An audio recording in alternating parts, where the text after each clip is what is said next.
Bienvenidos a su programa Creciendo Juntos, Familia y Escuela. Diálogos que aportan a la celebración de la vida de nuestros niños, niñas y jóvenes y sus familias. Seguros todos de que nacimos para ser felices. Y la base de esta felicidad está en sentirse amado. Conversaciones que invitan a reflexionar sobre cómo construir ambientes escolares y familiares saludables en la infancia y en la adolescencia, que sean el nicho de una cultura de paz en una sociedad inclusiva y con esperanza. Nuestra conductora con ustedes, la maestra colombiana Ruth Estela Chacón Pinilla.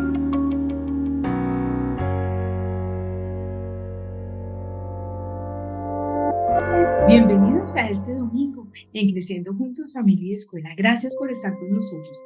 Y hoy, en nuestra lectura compartida, vamos a compartir un bello texto, un texto que tiene que ver con alguien de quien nos hablará, Matthew Lindman. Y vamos a leer un fragmento de Pizzi, una de las historias que está aquí en Novedades Educativas en la colección Filosofía y Escuela. Textos de filosofía para niños. Y el capítulo 1 vamos a leer este fragmento hermoso.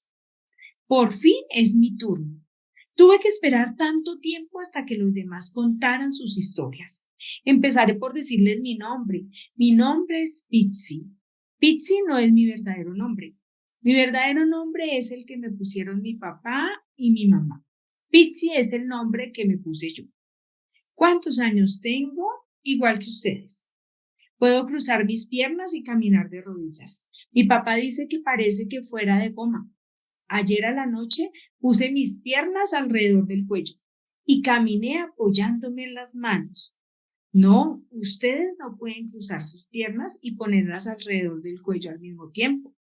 Una cosa o la otra, pero no las dos. ¿Qué pretenden? ¿Hacerse un nudo? Mi mamá dice que me muevo como si estuviera hecha de vinagre. No sé qué es el vinagre. Debe ser algo agradable, como los helados. Mi cuento es muy largo, así que tengan calma. Este año tengo mucha más paciencia que el año pasado. El año pasado hubiera dicho, cálmese, no pienso contarles nada hasta que no se queden quietos. Tengo un montón de cosas en que pensar mientras estoy esperando. Me resulta raro. Ya no me gusta hablar de esa manera. Lo único que quiero es empezar mi historia. Y sí, a partir de estas historias, a partir de ese desarrollo del pensamiento crítico, empezamos a concebir distinto la escuela, la vida y lo cotidiano. Bienvenidos a esta conversación de hoy con una experta sobre este tema.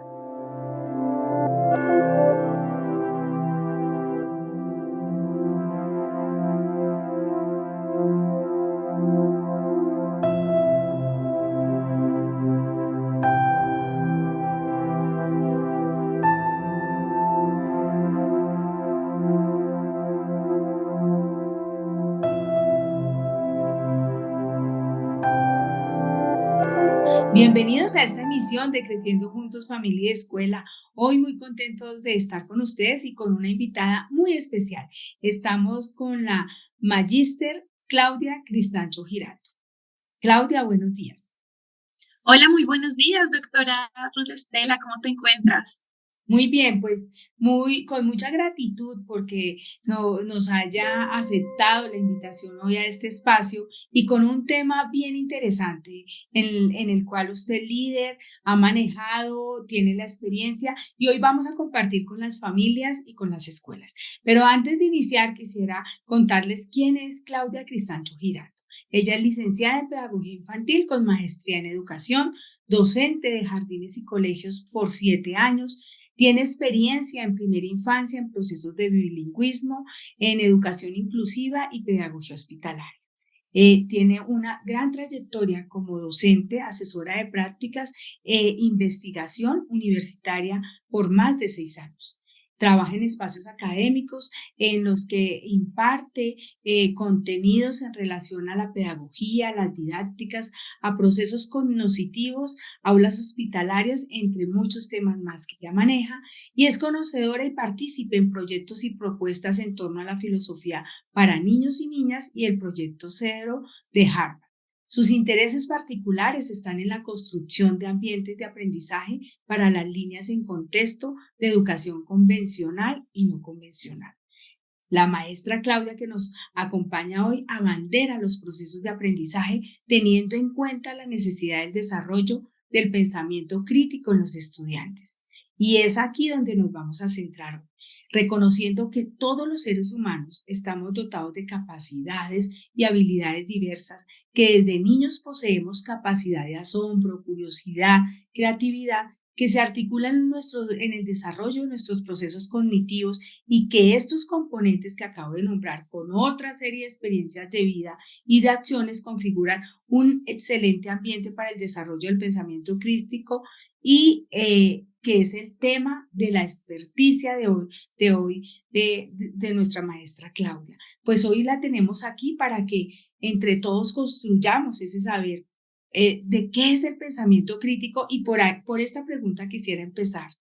Bueno, muchas gracias, doctora Ruth. Listo, ¿qué es el pensamiento crítico? Esto es muy interesante porque probablemente lo vivimos día a día, se va construyendo, lo conectamos con otros pensamientos, pero a veces lo confundimos con. Por eso es importante aclarar que el pensamiento crítico es un conjunto de habilidades que se tienen como un resultado de un proceso de análisis de una realidad, de una situación, de alguna idea, de algo en concreto. Este parte de una información que se analiza, recibe el cerebro esta información, la procesa y de tal manera estructura este pensamiento. Pues básicamente esto es el pensamiento crítico. Muchas veces lo conectamos con el pensamiento creativo o el pensamiento científico, pero estos son otros que van totalmente de la mano, que se necesitan los unos de los otros, pero tienen sus diferencias. Seguramente más adelante hablaremos sobre los otros dos. Bien, entendiendo qué es el pensamiento crítico, es importante también que pensemos por qué es importante el desarrollo del pensamiento crítico. Y probablemente aquí quisiera saber que nos contaras el por qué es importante, pero también desde cuándo desarrollamos el pensamiento crítico. Sí, efectivamente es supremamente importante empezar a desarrollarlo y potenciarlo desde la primera infancia. Aquí cabe aclarar que es importante reconocer que claramente todos pensamos, pero hay unas maneras más lógicas y más adecuadas de pensar, y eso es lo que promueve este desarrollo del pensamiento crítico. Es un pensamiento que sirve para la vida, que es práctico, y muchas veces se tiene la creencia que el pensamiento crítico tiene que ver solo con lo dialógico, con una persona que habla elocuentemente, que argumenta, que razona, que es muy crítica. Pero no es así, debemos pasar a una instancia de la vida diaria en donde la toma de decisiones parta de este pensamiento. De hecho, hay una propuesta titulada Filosofía Lúdica que tiene que ver con las infancias y que propone que los niños se empoderen de su pensamiento porque reconoce el poder que hay en los niños en torno a sus ideas, sus brillantes preguntas, y que propongan ideas para las comunidades, para transformar sociedad. Que ellos se consideren unos ciudadanos políticos desde esos primeros años. En ese sentido, pues encontramos allí una importancia de desarrollarlo desde estas primeras edades, porque estamos hablando entonces del desarrollo de habilidades tales como la interpretación, el análisis, la argumentación, la percepción, la síntesis, el poder evaluar, inferir, argumentar, entre otros. Bien, creo que te has adelantado a algo que yo quería preguntarte, es para qué desarrollar el pensamiento crítico, pero has nombrado algo bien importante y me llama la atención, y es para también ejercer esa ciudadanía desde ese pensamiento crítico. Pero en esa suma de todas estas características que nos das, Claudia, ¿para qué desarrollar? Un padre de familia diría, pero bueno, ¿y para qué desarrollo ese pensamiento? Y ya nos diste un punto, ejercer la ciudadanía, ¿para qué más? Sí, bueno, a mí me gusta hacer mucho un ejercicio de analogías y quisiera en este momento hacer una en relación al cuerpo. Entonces, hacemos conciencia desde lo biológico que necesitamos alimentarnos sanamente, hidratarnos, hacer ejercicio, porque sabemos que hay un resultado en nuestro cuerpo, ¿verdad? Asimismo funciona el cerebro. Necesitamos crear unos hábitos de unas estructuras mentales desde los primeros años, porque eso se ve reflejado poco a poco, mientras que el niño empieza por imitación a ver sus padres cómo desarrollan esa argumentación, cómo se relacionan con él, pues entonces ellos van apropiándose de eso mismo y lo van a empezar a hacer con sus pares, con ellos mismos y con el entorno. Entonces, en ese sentido, pues hay un proceso y un avance y un desarrollo a nivel cognitivo, a nivel socioafectivo y a nivel comunicativo. Bien, reconociendo qué es el por qué y para qué el desarrollo, Claudia, del pensamiento crítico, y que sabemos que viene desde el nacimiento, desde la primera infancia, ¿cómo la familia puede iniciar en casa a crear un ambiente que propicie el pensamiento crítico en los niños? Bueno, sabemos que este es el contexto, el primer contexto de los niños y las niñas, el más cercano, el que va a perdurar por el resto de su vida. Por eso es importante primero hacer conciencia de la importancia y la necesidad de esto. Entonces, ya cuando los padres eh, hacen conciencia de ello, empiezan a hacer un análisis del contexto, cómo se están llevando esas actividades básicas cotidianas en casa, cuando hay una situación por resolver, de qué manera se da, cuando se instauran unos acuerdos, unas normas, cuando hay una situación que requiere de una consecuencia, que antes lo llamábamos, por ejemplo, un castigo. Todos esos detalles en torno al día a día generan esa transición y ese motor que activa ese pensamiento crítico. Creo que podría ya de manera concreta hablar sobre 3 elementos claves. Hablamos, por ejemplo, de la exploración del medio.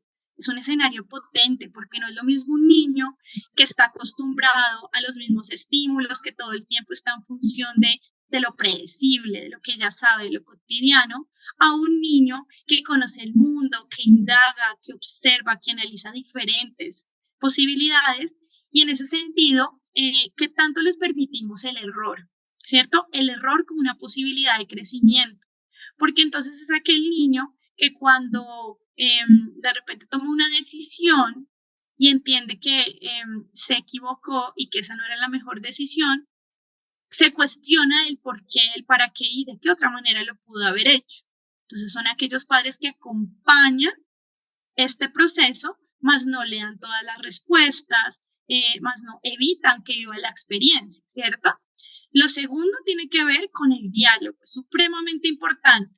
Y muchas veces desconocemos ese poder del diálogo con los niños y dejamos un proceso jerárquico en donde el adulto es quien determina lo que va a ocurrir, él habla, él tiene la última palabra y no permitimos que ellos se expresen, ¿cierto? Es necesario escucharlos.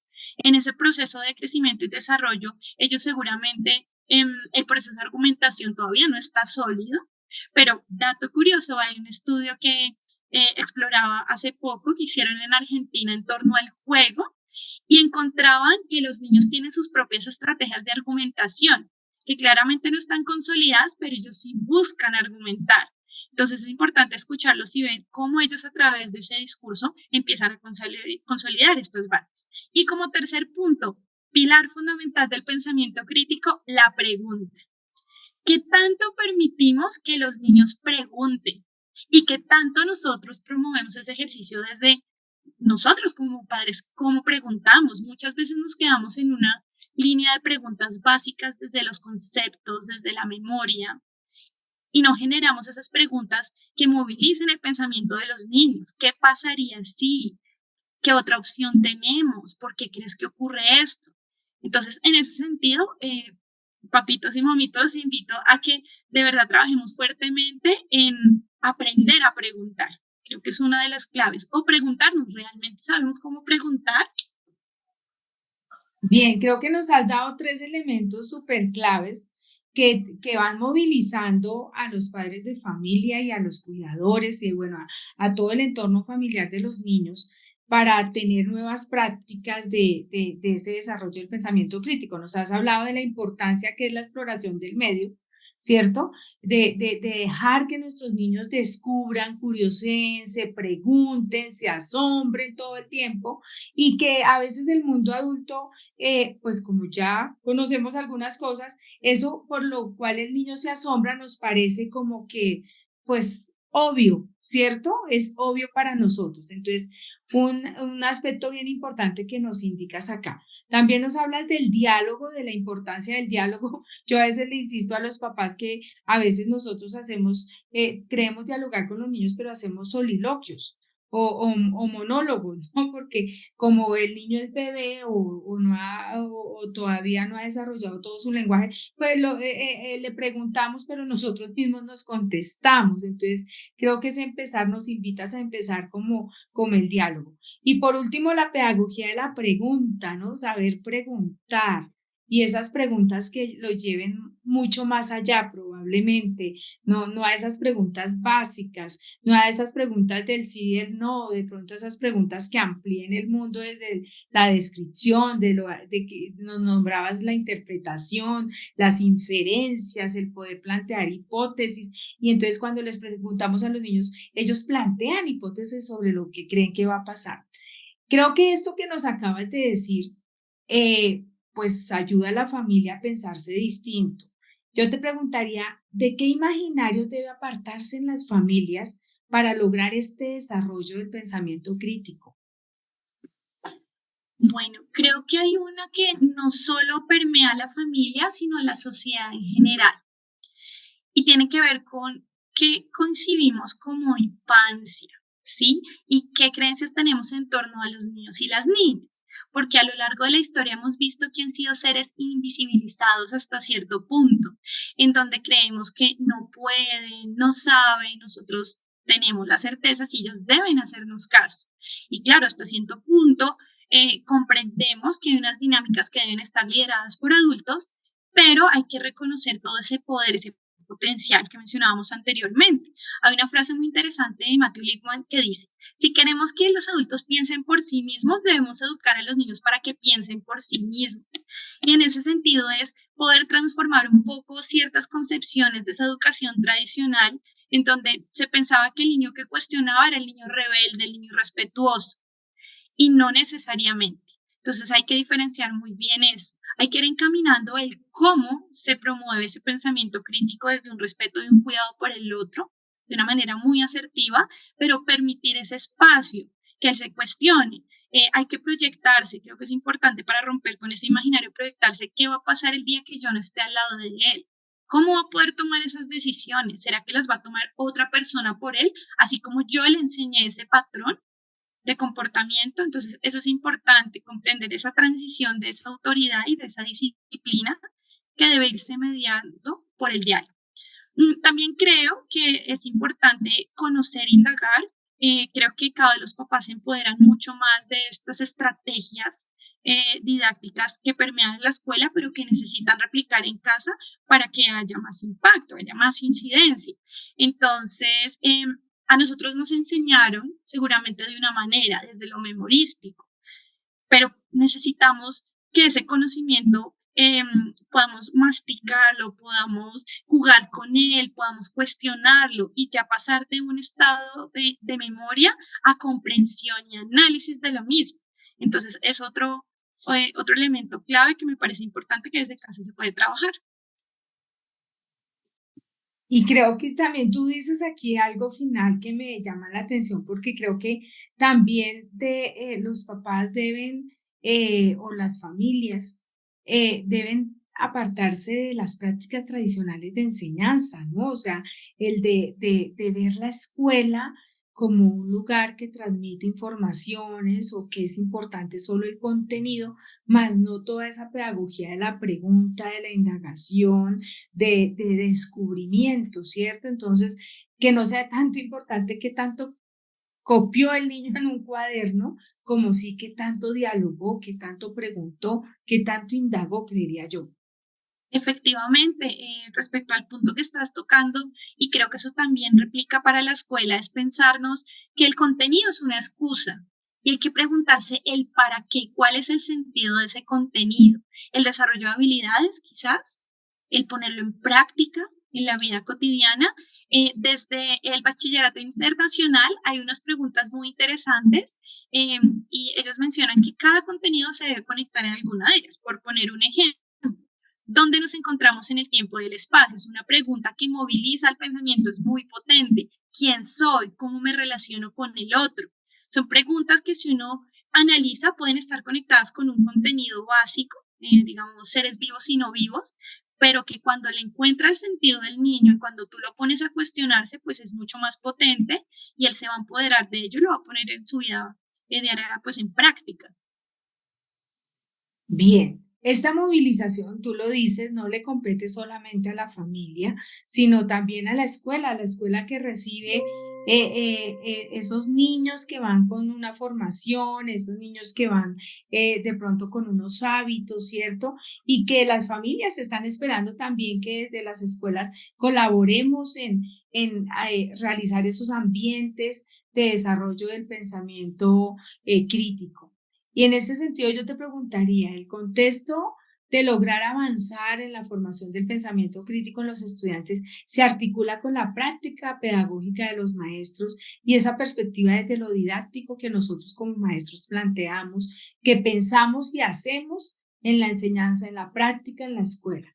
Y esto implica cambios, unos cambios en el día a día de la escuela, en el cambio, creo que también apunta aquí en el cambio de concepción de infancia que tenemos, de cómo se vive la infancia, cómo se desarrolla la infancia, cómo se dialoga con la infancia, cómo participa la infancia también. ¿Cómo la escuela puede propiciar estos escenarios del pensamiento crítico, o de los otros pensamientos que nos nombrabas y que creo que aquí vas a ampliar? Sí, efectivamente. Entonces, pues lo primero, los tres elementos que mencionábamos en torno a la familia claramente aplican en la escuela, ¿cierto? Pero también creo que debemos trabajar arduamente en generar ambientes que propicien esto, ser muy conscientes, tomar decisiones bajo esa conciencia, decisiones intencionadas. Hay detalles en el ambiente que a veces pasan desapercibidos como el lenguaje. Entonces, mi lenguaje corporal, mi lenguaje verbal, promueve que el niño se sienta en un ambiente cómodo para preguntar. Entonces, hay que reflexionar frente a eso, yo cómo me estoy comportando como un maestro, porque puedo tener muy buenas intenciones, pero si no trabajo en ello, pues entonces estoy dando el mensaje equivocado. También es importante seguir explorando, capacitándonos y aprendiendo, porque ya hay propuestas estructurales desde hace unas buenas décadas, como por ejemplo el programa de filosofía para niños o pensamiento visible. Quisiera hablar un poco primero sobre el segundo. Entonces, un grupo de investigadores en Harvard empezaron a cuestionarse sobre el aprendizaje. Ellos decían, parece ser que no se está aprendiendo realmente, no hay una comprensión, no hay un pensamiento crítico en torno a esos contenidos. A partir de allí surgieron diferentes propuestas. Una es la de David Perkins en torno a la enseñanza para la comprensión. Y él nos propone hacer el pensamiento visible. Y eso es muy interesante porque recordemos que los niños y las niñas en sus primeros años de vida están haciendo una transición de un pensamiento concreto a uno más abstracto. Ellos tienen ideas muy potentes, pero debemos acompañarlos para que las vayan organizando y pudiendo así exteriorizarlas. Al hacer visible el pensamiento a través de diferentes herramientas o instrumentos, como por ejemplo las rutinas de pensamiento, de manera concreta a través de dibujos, pictogramas, gráficas, etcétera, pues hacemos que ellos empiecen a organizar esas ideas. Y sobre todo también a generar un ambiente de confianza, que ellos crean en sus ideas y en sus propuestas, porque muchas veces ocurre que en términos del ambiente propicio para el pensamiento crítico, el niño que siempre tiene la respuesta es el que el profesor pues todo el tiempo lo escucha, lo aplaude y empieza a generar esa confianza, ¿verdad? Pero el niño que no está tan seguro, que en términos de sus habilidades emocionales todavía está en proceso, pues ¿qué pasa con él? O el niño que trata de participar, pero quizás comete un error. Entonces, ¿cómo manejamos y mediamos esas pequeñas situaciones que determinan probablemente, o sea, abren un camino frente a seguir promoviéndolo o no el pensamiento crítico? Tú has mencionado estas dos grandes digamos, líneas, que es el pensamiento visible y la filosofía para niños. Yo quisiera que nos ampliaras desde tu experiencia, Claudia, porque sé que no es solo una experiencia desde el saber, sino también desde la práctica que haces. ¿Cómo la filosofía para niños en el aula? Bueno, lo más interesante de este programa, lo primero es comprender que cuando nosotros hablamos de filosofía, muchas veces pensamos que es un tema que solo debe manejar un maestro, ¿cierto? Entonces, no, seguramente el de filosofía o seguramente con niños grandes y tenemos unos imaginarios en torno a una filosofía tradicional. O en Pues, ciencias sociales, nomás. exacto. Pues en este caso no, todos podemos hacer filosofía para niños, y digo yo con niños, entonces es importante conocer sobre esto. Entonces, esto inicia más o menos en los 60. Matthew Lipman, un norteamericano, se cuestionó frente al aprendizaje de sus estudiantes. De hecho, no inició con los más pequeños, sino ya con grandes, pero fue haciendo una transición y una transformación de su propuesta. La base de esta propuesta es que todos podemos filosofar en torno a la vida y es necesario. En esas pequeñas prácticas, esos diálogos del día a día, esas preguntas que nos hacemos que a veces creemos que son obvias, allí hay un escenario muy potente para desarrollar este pensamiento. Entonces, a partir de ahí, él construyó una serie de libros sobre temas que encontró que generaban pues cuestionamientos en un grupo de varios niños. Entonces, hablamos sobre la vida, la amistad, el amor, temas que seguramente muchos nos hemos preguntado y todavía nos preguntamos. Luego de eso, entonces ya otros autores siguieron trabajando a partir de esa base de la literatura y generar unos diálogos y unas comunidades de diálogo entre pares, que eso es súper importante, que entre pares, entre niños y niñas, nuestras mismas edades se escuchen, pero surgió una propuesta muy interesante desde Angélica Sátiro. Ella habla sobre la filosofía lúdica que le habíamos mencionado inicialmente. Entonces ella dijo, claro, la literatura es una herramienta absolutamente potente para filosofar, pero recordemos que los niños tienen varios lenguajes. Recordemos que entonces los niños, en los procesos de kinestesia, desde el dibujo, desde el arte, hay muchas formas en las cuales ellos se expresan y tienen mucho que decir y no los podemos desconocer. Entonces ella propone que la base siga siendo la literatura. De hecho, ella también tiene unos libros muy interesantes en torno a estos temas, pero debe haber un componente también lúdico.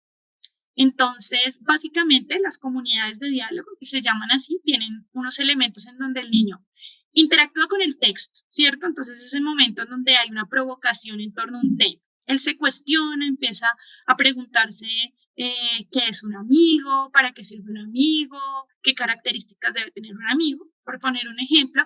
Luego empieza un diálogo con el otro. Entonces ahí se escuchan entre ellos, ahí ese escenario es muy potente porque es donde vamos desarrollando habilidades del pensamiento a través de las preguntas que hacemos los maestros que acompañan. Entonces preguntas, por ejemplo, como dame un ejemplo, dame un contraejemplo, de qué otra manera lo puedes decir, qué pasaría si. Y finalmente hay un diálogo interno. Entonces son esas reflexiones personales.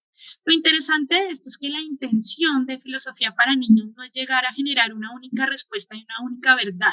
Listo, sabemos todos que esto debe ser así. No, porque la vida no funciona así, ¿cierto?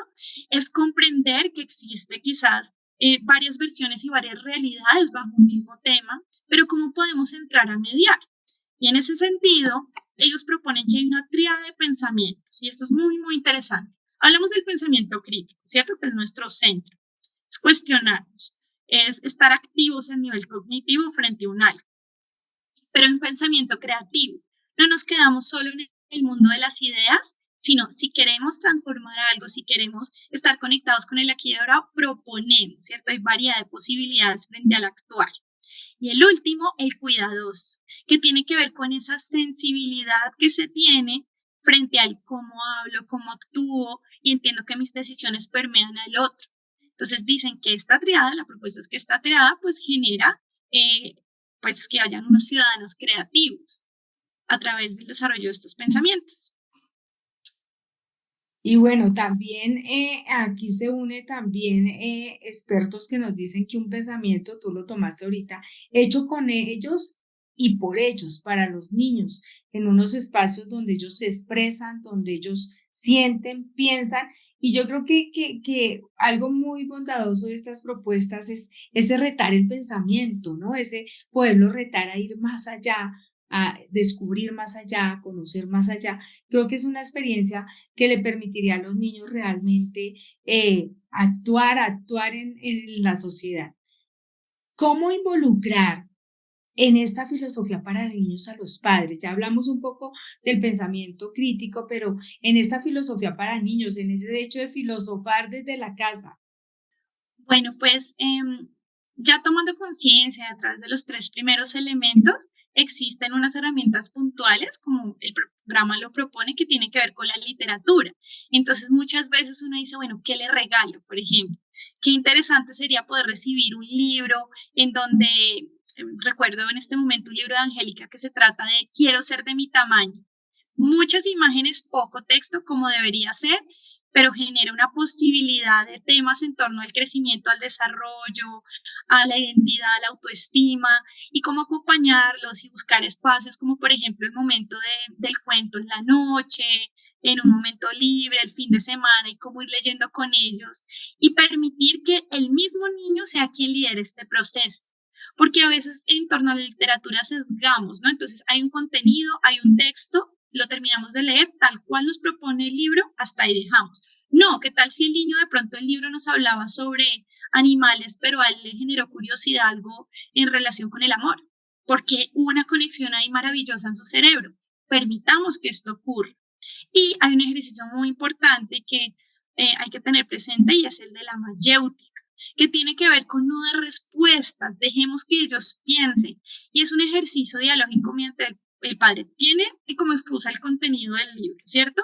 Pero empieza a ser un juego de preguntas para que el niño trate de llegar a esas respuestas. ¿Tú qué crees? ¿Por qué crees que ocurre eso? ¿Tú qué crees que pasa si esto o lo otro? ¿Cierto? Entonces, la pregunta es el escenario más potente. Para ello, con la literatura. Bien, pues mire, yo creo que aquí ya quedamos con una ilustración de esas nuevas maneras, de esos nuevos contextos, y creo que estas posturas, Claudia, es también darle lugar a la infancia.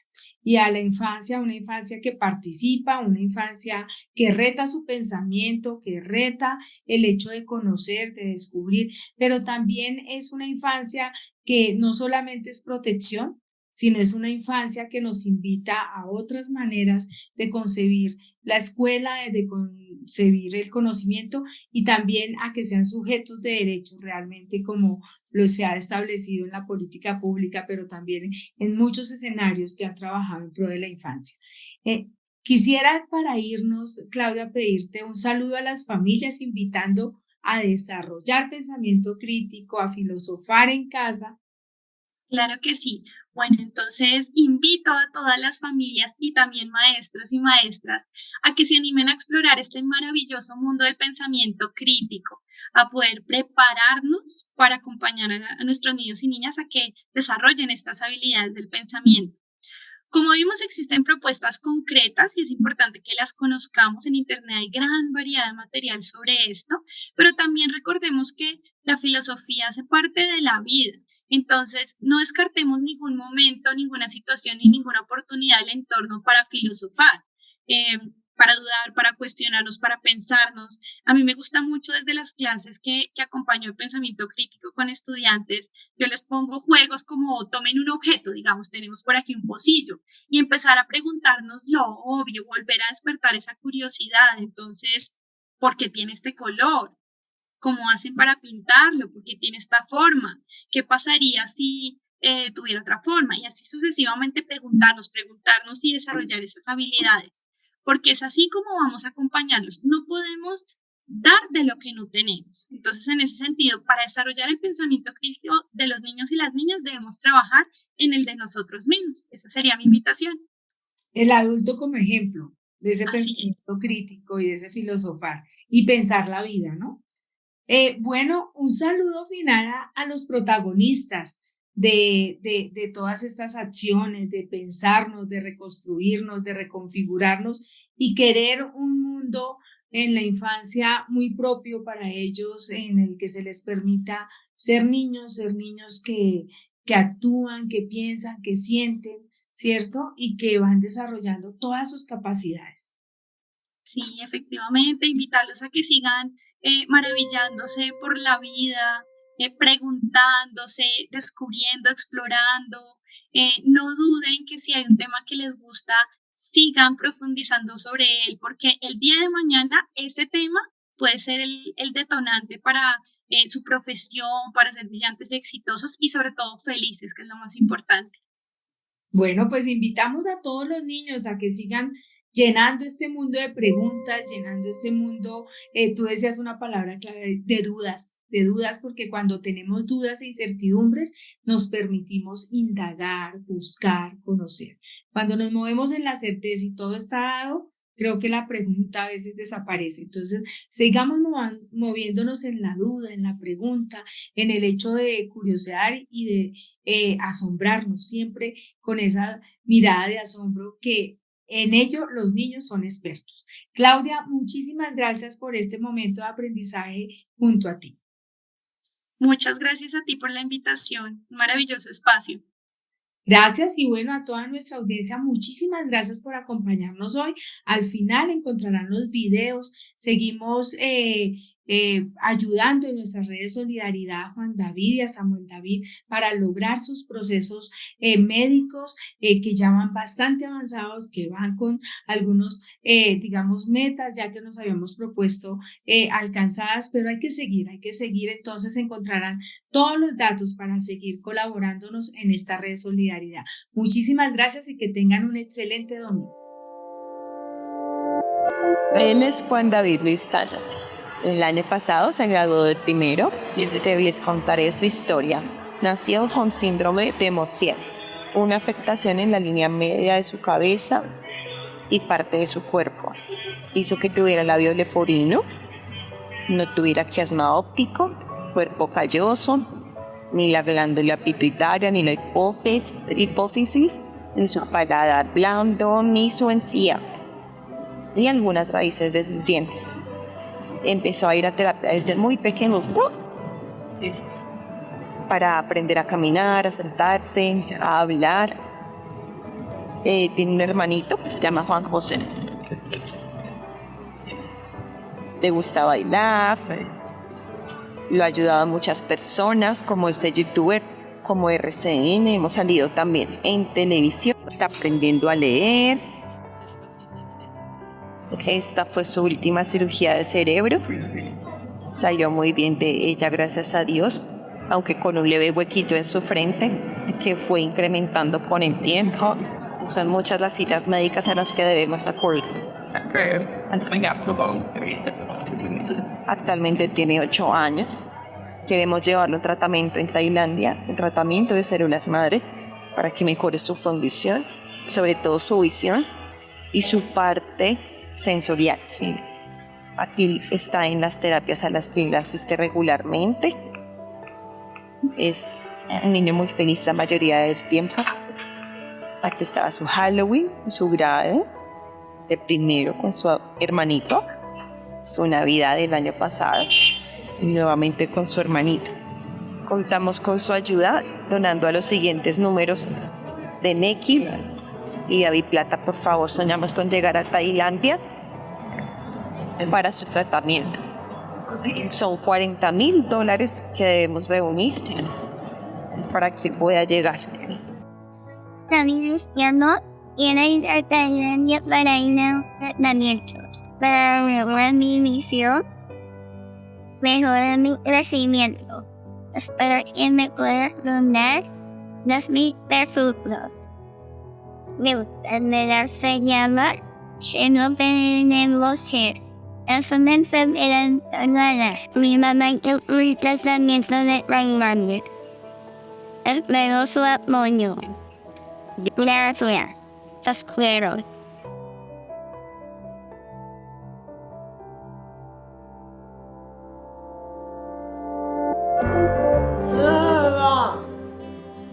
Mi nombre es Lida Marcela Alvarado Izquierdo, mamá de Samuel David Vega Alvarado. En el momento de nacer, Mi niño sufrió una hipoxia perinatal, o sea, le faltó oxígeno al nacer, que le afectó toda su parte motriz y padece de parálisis cerebral disinética. Actualmente ya tiene 13 años, es un niño alegre, inteligente, cariñoso, está escolarizado y si Dios quiere el otro año pasa a bachillerato. A pesar de su discapacidad, tratamos de llevar una vida normal, aunque no ha sido fácil este camino, pero gracias a Dios, a la Virgen, nuestra familia, terapeutas y personas que hemos conocido a lo largo de su vida, nos han ayudado para salir adelante y obtener progresos en su rehabilitación.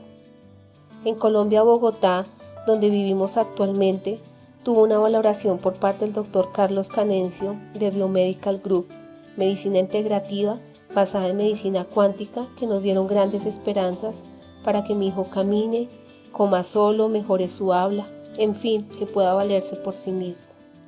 Dicho tratamiento dura 1 año o más dependiendo del progreso del niño y este tiene un costo aproximadamente de $400 en pesos colombianos 1.500.000, que en este momento para nosotros no es posible pagar, ya que si se empieza no se puede suspender y para ver los resultados debe finalizarlo. A las personas o fundaciones que nos quieren apoyar, ya que como padres hacemos todo por nuestros hijos y queremos que Samuel sea más feliz y pueda cumplir sus sueños de caminar solo y llegar a ser un gran guitarrista.